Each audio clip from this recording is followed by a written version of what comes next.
Have you ever been in a situation where you have done everything right? You supported, you prayed, you loved, cared for them, but all of those things still got overlooked.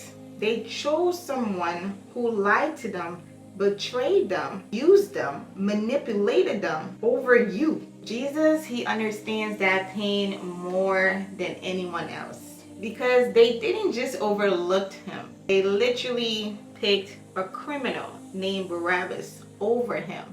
Jesus, imagine. We're talking about the same Jesus. He healed the sick.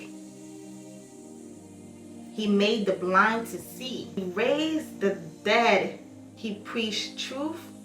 He loved deeply. And yet the crowd shouted, "Give us Barabbas." Imagine. Just let that sink in for a second. If they pick Barabbas over Jesus, you're not crazy. If they pick somebody else unworthy over you, but don't be discouraged, because the victory still belongs to Jesus. And if you're following him, it still belongs to you too. There is a pain, a certain pain of being overlooked. Sometimes the hardest part of doing everything right is watching people reward wrong.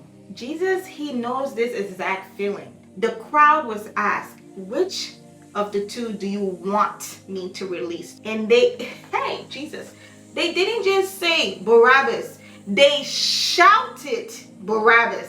Imagine, this is them picking somebody over the one that healed them. The same one that raised people from the dead, gave the blind sight.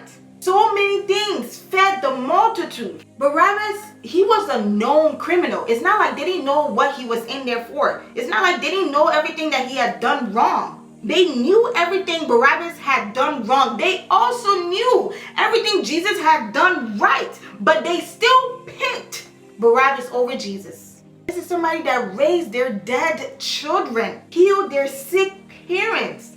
He was teaching them so many things he did for them. And they picked a criminal, known criminal. Still, he remained silent. He didn't beg for their validation. And that's why we need to remember that being picked last, it still puts us in a position. You're still in a position even when you're picked last. Being picked last, it doesn't disqualify your calling. Sometimes being rejected is exactly what moves you into your purpose. The stone the builders rejected has become the cornerstone.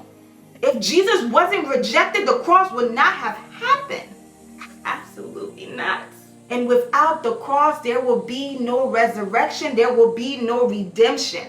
So next time you're feeling rejected, ask God, Father, is this part of the plan? And the thing is, people's choice isn't God's final say. Absolutely not. They picked Barabbas, but Jesus still rose from the dead. He still sits on the throne. He still reigns forever. Not Barabbas. It is written, in this world you will have trouble, but take heart. I have overcome the world. The crowd made a choice, but Jesus had already won the victory. So even when you're misunderstood, don't stop doing good, because he sees what they don't. You're not crazy. You're not worthless. You're not forgotten. You're walking in Jesus' footsteps. I'm walking in Jesus' footsteps. And even when people choose the wrong one over you, victory is still yours in him. It is written, let us not grow weary in doing good. For the proper time, we will reap a harvest if we do not give up. Stay planted, stay faithful, because your resurrection moment is coming. I know mine is on the way. This is all for this video. We are Seed of God. We offer free Bible verse flashcards. The link is in the description box. Feel free to like, share, comment, subscribe if you like this message. Doing all of these things is just planting a seed, and we know that it's going to generate a harvest. I'll see you all in the next video.